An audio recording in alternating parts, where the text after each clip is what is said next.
दोस्तों नमस्कार। आज के इस वीडियो में क्लास 12th केमिस्ट्री का अध्याय 1 पढ़ेंगे, ठोस अवस्था सॉलिड स्टेट। ठीक है दोस्तों, इस अध्याय का ये भाग 2 है जिसमें आपके लिए ठोस अवस्था के यानी कि दोस्तों सॉलिड स्टेट के महत्वपूर्ण टॉपिक समन्वय संख्या, डोपिंग, त्रिज्या अनुपात, ब्रेग समीकरण, यूनिट सेल घनत्व पढ़ाएंगे। ठीक है दोस्तों, तो आप वीडियो को अंत तक जरूर देखिएगा।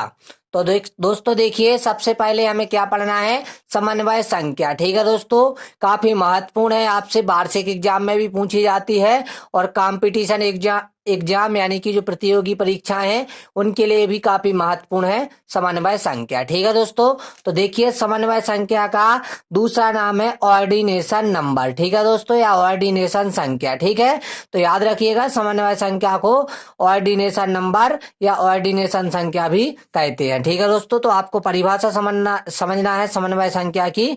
तो देखिएगा, क्रिस्टल के रचक घटक के संपर्क रहने वाले रचक घटक की संख्या को समन्वय संख्या कहते हैं। ठीक है दोस्तों, बिल्कुल आसान है, याद रखना है आपके लिए कि क्रिस्टल के रचक घटक के संपर्क रहने वाले जो रचक घटकों की संख्या होती है उसी को हम दोस्तों समन्वय संख्या कहते हैं। अब आपके लिए दोस्तों यहाँ पे हम महत्वपूर्ण समन्वय संख्या बता रहे हैं, उनको आप याद रखिएगा। ठोसों की ये महत्वपूर्ण समन्वय संख्या है, इनमें से आपके लिए पूछे जाते हैं वार्षिक एग्जाम में। ठीक है दोस्तों, तो देखिए सबसे पहले जैसे आपके लिए NaCl की समन्वय संख्या पूछी जाए तो आपके लिए याद रखना है 6:6 होती है, और CaCl की दोस्तों पूछी जाए तो 8:8 होती है। ZnS की पूछी जाए दोस्तों 4:4 होती है, और CaF2 की पूछी जाए दोस्तों तो 8:4 होती है। याद रखिएगा, ठीक है।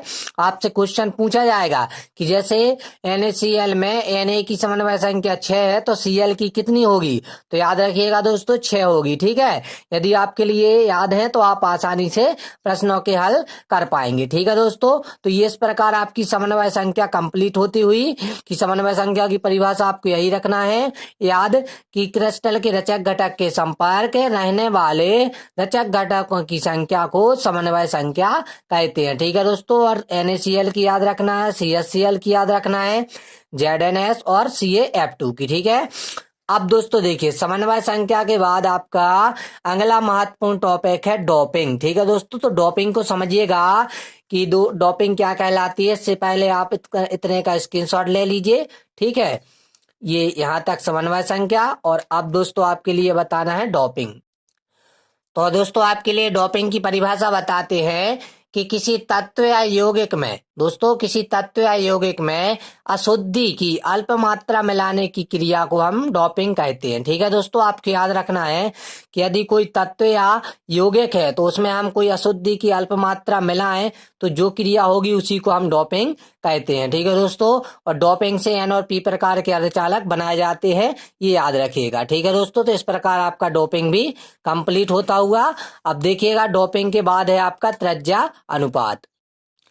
तो दोस्तों देखिए त्रिज्या अनुपात क्या कहलाता है आपका कि किसी क्रिस्टल में धनायन की त्रिज्या और ऋणायन की त्रिज्या का अनुपात त्रिज्या अनुपात कहलाता है। आपको दोस्तों याद रखना है, काफी महत्वपूर्ण है कि दोस्तों देखिए जैसे यदि कोई आपकी धनायन की त्रिज्या है, ठीक है दोस्तों, और उसी की आपकी ऋणायन की त्रिज्या है तो उसी का अनुपात क्या कहलाता है दोस्तों, आपका त्रिज्या अनुपात कहलाता है। बहुत ही आसान है, याद रखिएगा कि यदि कोई क्रिस्टल है तो उसकी जितनी धनायन की त्रिज्या है और ऋणायन की त्रिज्या है दोनों का अनुपात निकालेंगे हम तो वो क्या कहलाएगा दोस्तों, आपका त्रिज्या अनुपात कहलाएगा। ठीक है दोस्तों, और इसमें आपके लिए फार्मूला की बात करें तो यह है त्रिज्या अनुपात का फार्मूला कि त्रिज्या अनुपात बराबर धनायन की त्रिज्या बटे ऋणायन की त्रिज्या। ठीक है, अब इसमें दोस्तों आपके लिए एक महत्वपूर्ण नोट याद रखना है, मतलब आपके लिए नोट करके रखना है कि जो त्रिज्या अनुपात है, त्रिज्या अनुपात से जो धनायन की समन्वय संख्या है वो निर्धारित होती है। मतलब दोस्तों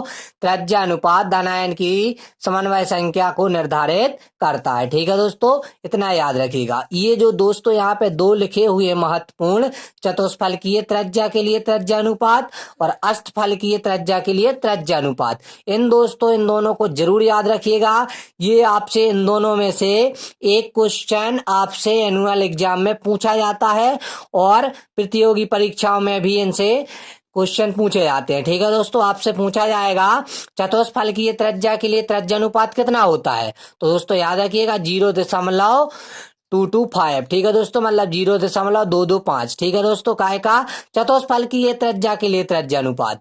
और दोस्तों यदि अष्टफलकीय त्रिज्या के लिए त्रिज्या अनुपात पूछ दे तो याद रखिएगा दोस्तों 0.414। ठीक है, दोनों काफी महत्वपूर्ण है, याद रखिएगा चतुष्फलकीय त्रिज्या के लिए त्रिज्या अनुपात और अष्टफलकीय त्रिज्या के लिए त्रिज्या अनुपात। ठीक है दोस्तों, तो इस प्रकार आपका ये त्रिज्या अनुपात भी पूर्णतः कंप्लीट होता हुआ स्क्रीनशॉट आप ले लीजिएगा दोस्तों।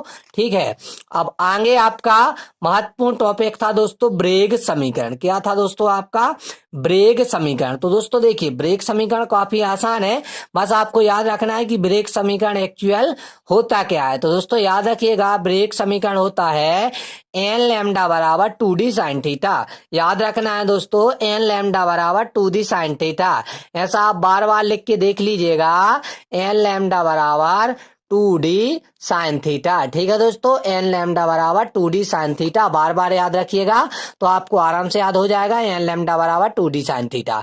अब याद रखिएगा कि यहाँ पे एन क्या है, लैम्डा क्या है, डी क्या है, साइन थीटा क्या है। तो दोस्तों जो एन है ये परतों की संख्या है, लैम्डा दोस्तों तरंग दैर्ध्य है, और दोस्तों डी है परतों के बीच की दूरी, और साइन थीटा होता है दोस्तों आपतन कोण। ठीक है, यहाँ पे लिख भी दिया है हमने कि एन है दोस्तों यहाँ पे परतों की संख्या, और लैम्डा है दोस्तों तरंग दैर्ध्य, और डी है दोस्तों दो परतों के बीच की दूरी, और थीटा है आपतन कोण। ठीक है, तो ब्रेग समीकरण याद रखिएगा एन लैम्डा बराबर 2d साइन थीटा। ठीक है दोस्तों, तो इस प्रकार आपका ब्रेग समीकरण भी कंप्लीट होता होगा। आगे दोस्तों आपका अगला महत्वपूर्ण टॉपिक है यूनिट सेल घनत्व। ये भी आपके लिए बिल्कुल याद रखना है सूत्र के रूप में कि यूनिट सेल घनत्व बराबर होता है capital Z capital M upon small A cube into N A. ठीक है दोस्तों, ये आपका क्या है यूनिट सेल घनत्व है। कैसा याद रखना है दोस्तों, कैपिटल जेड बनाना, कैपिटल एम बनाना, और नीचे दोस्तों बटे में ए क्यूब, और ऐसा एन ए लिख देना है नीचे की ओर एन ए। ठीक है, अब इसी प्रकार दोस्तों इसमें आपके लिए याद रखना है कि जेड क्या है ना, कैपिटल एम क्या है, ए क्या है, और एन ए क्या है। ठीक है दोस्तों, तो आपके लिए बता दें कि जो कैपिटल जेड है दोस्तों ये प्रति यूनिट सेल परमाणुओं की संख्या है। कौन दोस्तों, कैपिटल जेड। कैपिटल एम क्या है दोस्तों, द्रव्यमान है, और कैपिटल सॉरी दोस्तों स्मॉल ए क्या है, आपका कोण की लंबाई है, और एन ए क्या है दोस्तों, एवोगैड्रो की संख्या है। ठीक है दोस्तों, यहाँ पे लिख दिया है, इतने का आप स्क्रीनशॉट ले लीजिए। तो दोस्तों इस प्रकार आपका यूनिट सेल घनत्व भी कंप्लीट होता हुआ।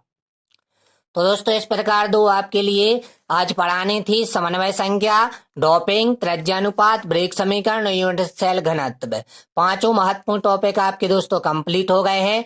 दोस्तों यदि वीडियो अच्छा लगा हो तो प्लीज लाइक कीजिएगा, और यदि आप इसके नोट्स चाहते हैं तो आप हमें कमेंट में बताइएगा, आपके लिए बताएंगे कमेंट आप किस नोट्स किस तरीके से प्राप्त कर पाएंगे। ठीक है दोस्तों, तो वीडियो अच्छा लगा हो तो प्लीज वीडियो को लाइक कीजिएगा, चैनल पे नए हैं दोस्तों तो चैनल को सब्सक्राइब कर बेल आइकन को प्रेस जरूर कीजिएगा। धन्यवाद।